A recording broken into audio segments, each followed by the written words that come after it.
It's that time of the year where your YouTube homepage is filled with New Year's content, how to make a vision board, set SMART goals, and stick to habits, all using a very aesthetic Notion template. Don't get me wrong, I enjoy these videos. I am all about New Year's planning, and I've actually picked up some really good ideas for myself from these videos. Here's the thing though.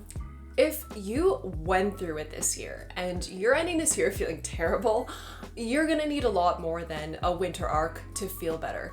You need healing and you need some peace of mind. If this resonates with you, this is going to be the New Year's video for you. Unlike most New Year's content that focuses mainly on future planning, this video is going to be a bit different. We're also going to be focusing on healing from and letting go of any emotional baggage you might have accumulated this year so that it doesn't hold you back and you can move into the new year with a clean slate. I haven't come across a New Year's video talking about this yet, so I thought I'd be the one to make it, and I hope it brings you some healing vibes. I've made this process as simple and straightforward as I can, and I've got a 4-step framework for us today. But first, if you're new to my channel, hi, I'm Audrey, I'm a therapist, and on this channel we talk about tools for improving our relationships, work lives, and overall mental health. Okay, let's get into step 1 of our 4-part framework, reflect. You know when you have this vague feeling of something being off, but you can't quite put your finger on exactly what you're feeling? This is what step 1 is going to be all about. We're going to be putting that mysterious feeling into words, and this is actually already the first step to healing. Studies show that labeling our emotions helps to regulate them because it gives us some certainty about what's going on with us. So I'm going to describe 7 emotions that could potentially explain this emotional baggage feeling you have, and if any of them resonate with you, I want you to take note of that because that's going to be very important for the rest of the video. And I'm borrowing these descriptions from Brene Brown's incredible book, Atlas of the Heart. And the first emotion is insecurity. So let's see what she says about that. Insecurity occurs when we are overly critical of our weaknesses, whether it's a personality trait or something about our physical appearance. Whatever our insecurity is, it makes us feel inadequate and unworthy of love. Maybe something happened this year that triggered an insecurity of yours, or maybe something happened that unlocked a new insecurity. The second emotion is guilt. Guilt happens when we do something or we fail to do something that goes against our values and we've fallen short of our own expectations and standards. Next is regret. Regret happens when we tell ourselves, if only I had made different decisions in the past, I would be better off today. We could be regretting something that we did, although research shows that it's more likely that we're regretting something that we didn't do. Next is a close cousin of regret, disappointment. What they have in common is that both could happen when we get an outcome that we didn't want. The difference is that with regret, we think that we were the cause of this outcome that we didn't want. Whereas with disappointment, we think the cause was something external, whether it was another person or a situation or event. When we set expectations of how something is going to go or how someone else is going to react, and then the reality doesn't match up with those expectations, we feel disappointed. Hurt. Brene Brown writes, when we feel hurt, we have appraised something that someone said or did as causing us emotional pain. We might feel devalued or rejected by this person, and typically it is someone that we have a close relationship with. Resentment is the feeling of frustration, judgment, anger, better than, and or hidden envy related to perceived unfairness or injustice. It's an emotion that we often experience when we fail to set boundaries or ask for what we need, or when expectations let us down because they were based on things we can't control, like what other people think, what they feel, or how they're going to react. I know, I don't like this definition either, but we're going to talk about how this is actually a good thing later, so stay tuned. And the final emotion, grief. For most of us, when we think of grief, the first thing that comes to mind is the loss of a loved one. I want to make it very clear that if this is the cause of your emotional baggage, which I don't even think is the right word here, this entire video needs to be taken with multiple buckets of salt. It's too reductive. If this is the case for you, I will leave an article linked in the description that I found really powerful, and I think it'd be able to give you a lot better guidance than this video. There are other types of loss that could be the cause of grief. It could be a loss of a relationship, not to death, but to a breakup or a falling out or a drifting apart. It could be the loss of a job or an opportunity. It could even be the loss of what could have been or what we thought would happen. Hopefully, at least one of of these 7 emotions resonates with you and you're feeling a lot clearer about how you're feeling. And also hopefully you're already feeling a bit lighter just by putting your feelings into words. Let's move on to step 2, accept. Oftentimes, emotional baggage becomes emotional baggage because we're dwelling on the past. And our thoughts look like, why did this happen to me? This was unfair. How could I be so stupid? How could this person have done this to me? How did they sleep at night, etc.? When we are in this headspace, we are in a state of what is called resistance in the therapy world. We are fighting and resisting against this thing that happened. Nothing good comes out of resisting. The past doesn't change, no matter how many different versions of it we come up with in our head. All it does is leave us feeling worse, which is why a crucial part to healing and moving on is coming to accept this thing that happened. Acceptance is the opposite of resistance. Unlike resistance, where we're thinking about all the shoulds and woulds and coulds, acceptance means coming to terms with this past event and accepting it as reality for what it is without any further judgment. Now, if you're like me when I first learned about acceptance, you might be thinking right now, like, why should I accept this thing when no part of me is okay with it? You don't have to be okay with something to accept it. Acceptance doesn't mean deciding that we're okay with something.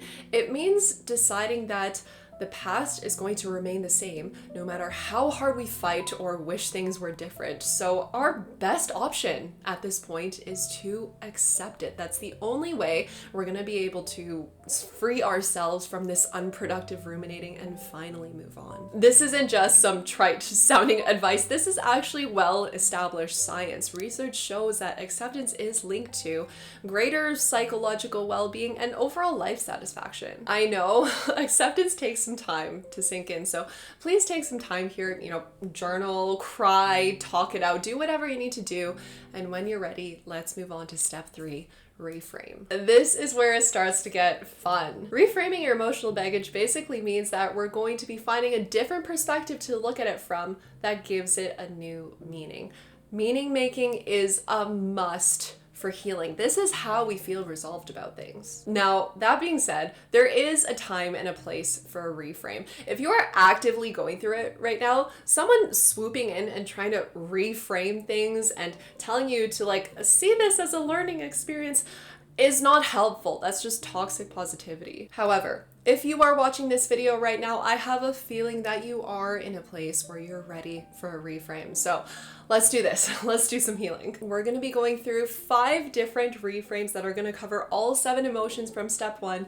And let's start with a reframe for insecurity. A lot of the times our insecurities stem from messages that we picked up somewhere along the way about our worthiness as a person, often from our families or our peers or teachers. Even if decades have passed, these messages stick with us and they can wreak havoc in our adult lives if we don't examine them. So today I invite you to examine what messages are driving your insecurity and where did they come from. So for example, personally, I grew up with the message that I am sensitive. I have lost count of the amount of times that I have been called sensitive with a negative connotation, and for a long time this was a big insecurity for me. Thankfully, I have come across a reframe since then, and so far it has had a 100% success rate for helping me to get over any insecurity I might have. Unfortunately, I don't remember the source anymore, but it is to ask yourself, if this was your imagined son or daughter, would you also believe that they were unworthy of love because of this thing? How would you feel if you knew that your child believed that they were unworthy of love because of this thing? Sometimes it can be hard to understand our own feelings, but when we try to imagine them in the context of our imagined child, suddenly it becomes so clear. And suddenly these messages driving our insecurities become ridiculous or unrealistic or simply not true. And when we can have this perspective and feel this compassion for our imagined child, it becomes so much easier to direct that compassion towards ourselves. Personally, if I had a daughter and she came to me saying she felt insecure about being sensitive, I'd be like, girl, Your insecurity is not a weakness. It is a massive strength. It's what makes you so emotionally intelligent, and that high EQ is going to get you so far in life, especially in this AI world we're living in. And if I can believe this about someone else I love, there is no valid reason why I can't believe the same thing about myself. Next is a reframe for anyone dealing with guilt or regret, and I'm borrowing this one from psychotherapist Nathaniel Brandon from his book How to Raise Your Self-Esteem. We feel guilt or regret because we're beating ourselves up over past decision. Unfortunately, the only thing that this accomplishes is damaging our self-esteem. It doesn't do anything to help us grow or do better in the future. Instead of judging yourself so harshly, I want you to consider this other perspective. Whenever we make a decision of any kind, on some level, we are always striving to get our needs met. Whether that is the need for love and acceptance, or the need to protect ourselves from pain, or the need to simply survive. Even if the way we went about it is objectively not within our best interest, subjectively, on some level, we were trying to take care of ourselves. So with this in mind, I invite you to ask yourself, how was I trying to get my needs met by making that decision? What feelings and considerations drove my decision? How did my decision make sense to me at the time? The goal here isn't to justify your past decision, rather it's to really understand where you were coming from when you made that decision so that you can find compassion for your past self. And this is exactly how we heal. This is also the first step to doing better in the future. If we want to learn from our mistakes, we need to be able to reflect on them without collapsing into self-criticism. And when we can do that, guilt and regret actually become very helpful emotions because they drive our growth. Our guilt and regret can be the reason that we start treating other people better, or start treating ourselves better, or we start being more courageous. Personally, this reframe has really helped me in the past few years because somehow I've accumulated a lot of regrets in that time. And when I do my, self-compassionate self-reflection, I realize that there is a common thread through my regrets, and that is I did not stand up for myself. And these regrets have been the main driving force behind me becoming a strong self-advocate today, dare I say. And I truly believe that this ability has played a huge role in my success and fulfillment in my work and in my relationships. If you told me a year ago that I'd be able to say I'm grateful for my regrets, I'd be like, so if it's possible for me, there is absolutely no reason why it wouldn't also be possible for you. Next, we have a reframe for hurt. I have Harriet Lerner to thank for this reframe. It is from her book, Why Won't You Apologize? Typically, when we think about healing from the hurtful actions of someone else, the blanket advice out there is you need to work on forgiving them. And I've always struggled with this because, why should I forgive them? Why should I absolve them of their wrongdoing for no reason? Which is why I was so relieved to read about Harriet Lerner's take on forgiveness. She suggests that you can heal without forgiving. Forgiveness is a lot like trust in that it needs to be earned through a genuine apology where the other person shows that they truly feel remorseful, and a corrective behavior that is offered repeatedly. We can't just forgive someone out of thin air if none of this happens. Unfortunately, a lot of us find ourselves in situations where forgiveness hasn't been earned and the other person doesn't show any indication that they care to earn it. And in these cases, Harriet Lerner suggests that you don't need to forgive them to heal. You can instead choose to simply let go. What does this mean to let go? Oftentimes when people say that they want to forgive, they're not talking about forgiveness per se. They're talking about they want to rid themselves of this burden of anger and bitterness. And Harriet Lerner says that we can do that without forgiving. Instead of forgiving, we can choose to accept the reality as it is. We should all be experts on this by now after step 2. Not take this person's actions personally, and not wish them any ill will. Letting go definitely still isn't easy, but it's definitely much easier than forcing forgiveness. And it is most definitely much easier than continuing to be consumed by anger. That is exhausting. No, thank you. I would rather have peace of mind. Next, we have a reframe for both disappointment and resentment. I'll be honest, this one took me a while to fully take on board, but once I did, my relationships really started to improve, so I can't deny it's true anymore. Here's the hard truth that I refused to accept at first. A lot of the times, we have a role to play in setting ourselves up to feel disappointed or resentful. I know, let me explain. I've lost count of the amount of times I've ended up feeling disappointed in relationships because I had expectations for someone in my head, but I did not communicate them explicitly to them. For example, if they did something that upset me, I would just expect them to know how I felt without me having to say a word. Or I expected that if I put a lot of effort in the relationship, that they would automatically match my effort. Like, saying this out loud, it sounds kind of ridiculous. These are obviously not reasonable expectations. Brené Brown talks about the importance of reality checking your expectations, which involves asking yourself, is this person aware that this is my expectation? Have I clearly communicated my expectations to them? Once I started taking full responsibility for making my expectations known, that's when I really started to see changes in my relationships. And at this point, I've probably saved myself from many moments of disappointment. Now, with all of this said, there is a huge caveat here. First of all, we obviously have some basic standards and expectations for how we want to be treated. And sometimes our standards and expectations are completely reasonable, and yet the other person still falls short of them. Like, for example, if someone says that they're going to show up at 8 and they show up at 9, it's completely reasonable to feel disappointed. If you've reality checked your expectations in a relationship or situation and you found them to be reasonable, and yet you still are left feeling more disappointed than anything, it might be time to reevaluate the role that this relationship or situation has in your life, especially if you've already communicated your expectations and nothing has changed. And finally, let's talk about grief. If you are dealing with the loss of a loved one, I'm not going to try to reframe that. That would just be called being insensitive. This idea is intended only for losses of a different kind, such as a breakup or a job loss or the loss of a dream.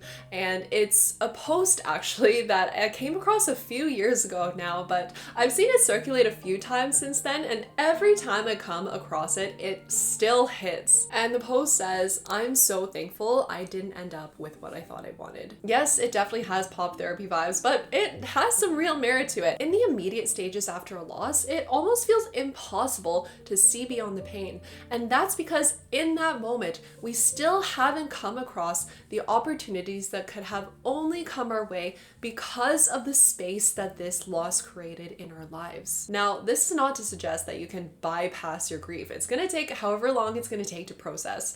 In the meantime, though, what we can do is focus on rebuilding our identity without that person or job or dream, knowing that this is how we clear the way for something even better to present itself. We have made it to step 4, act.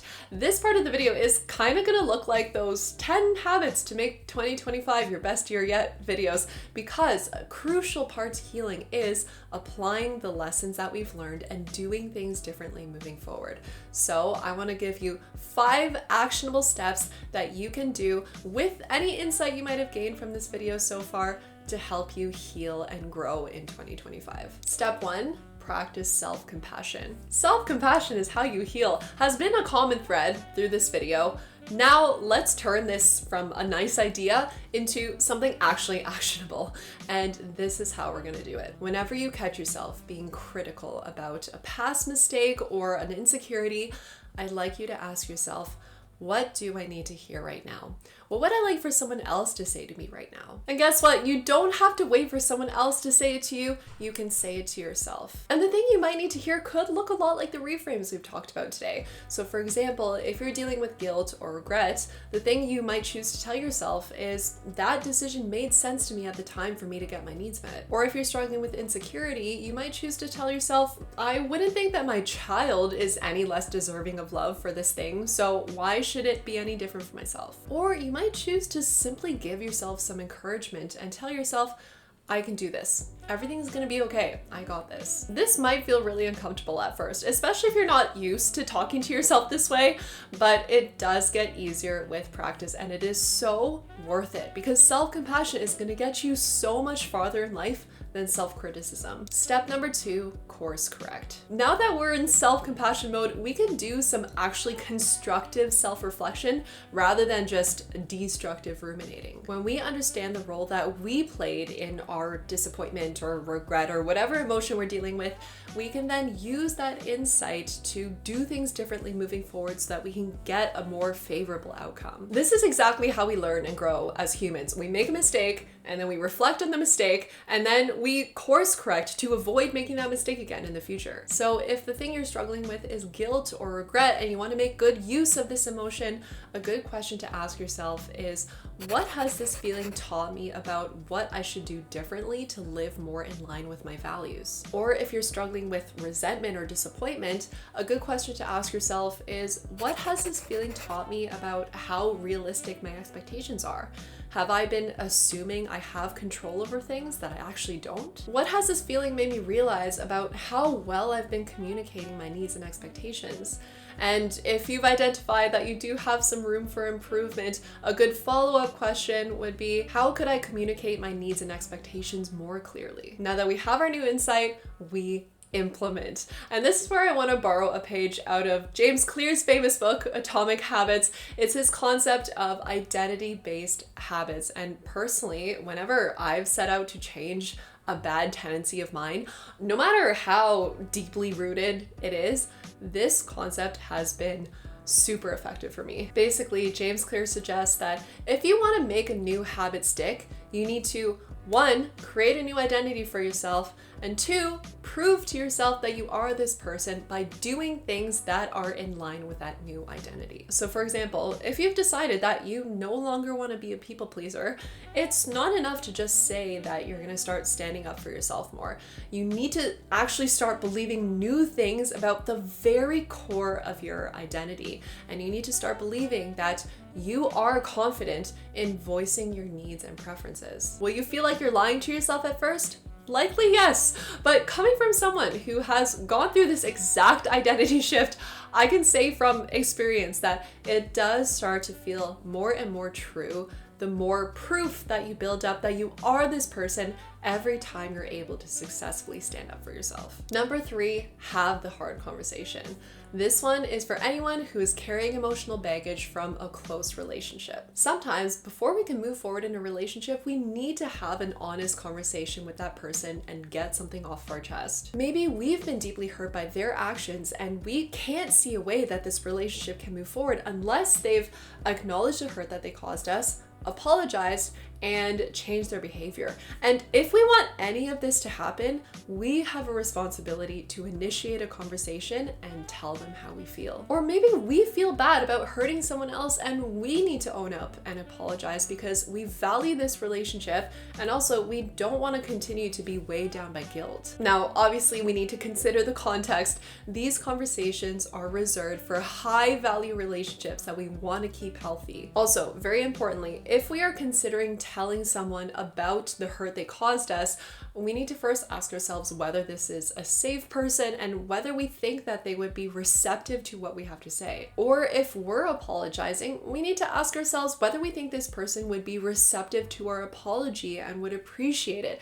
Or have they made it clear that they want no contact and popping up in their lives to apologize would just make things worse. We need to make sure that the apology is for them and their healing, not for our own. I know the idea of having either of these types of conversations is terrifying, which is exactly why I actually created videos on how to have both of these types of conversations in a level-headed, mature way. So if you'd like some more guidance on this, I will leave both videos linked in the description for you to check out if you're interested. Step number 4, write a goodbye letter. This is for those cases where we have emotional baggage from a close relationship and we have something to get off our chest, but the other person is no longer reachable for whatever reason. Writing them a final final letter is a way to still say everything that you want to say and get everything out of your system without actually having to talk to them. This is not a letter that we're sending to them. This is purely for our own closure and healing. You can burn it, rip it up, give it to a friend, or even give it to your therapist. Whatever you need to do to free yourself of this burden and move forward with peace. Talk about your feelings in a safe space. This is especially important if you're working on healing from grief or insecurity. When it comes to grief, Brené Brown talks about how we all have a need for someone to listen without trying to change the subject or offer pleasantries or try to get us to see the silver lining. All we want is for someone to be present with us in our pain and really hear us. And when it comes to insecurity, oftentimes we feel a lot of shame about our insecurity. And Brené Brown says that the less we talk about shame, the more control it has over us. And that when we reach out and share our shame experience with someone who responds with empathy, shame dissipates. No matter what you're struggling with, whether it's grief or insecurity or any of the other 7 emotions we talked about today, you are not the only person in the world who knows what that feels like. All of these 7 emotions are universal experiences. And when we open up to someone else we trust, whether it's a loved one or a therapist, it makes us feel less alone. And that is truly one of the most healing experiences we can have. There is no one size fits all path to healing, but I do hope that this video helps you on your healing journey in some way. And I hope it helps you to enter the new year with a lighter heart. I'm really excited to be entering a new year with you all. I've got a lot of goals for YouTube and I've got a lot of exciting content planned. Before you go, I would love if you could also leave me a comment letting me know what you're looking forward to this year. But in any case, as always, of course, I hope you are doing well. Happy New Year, and I will see you next time. Bye.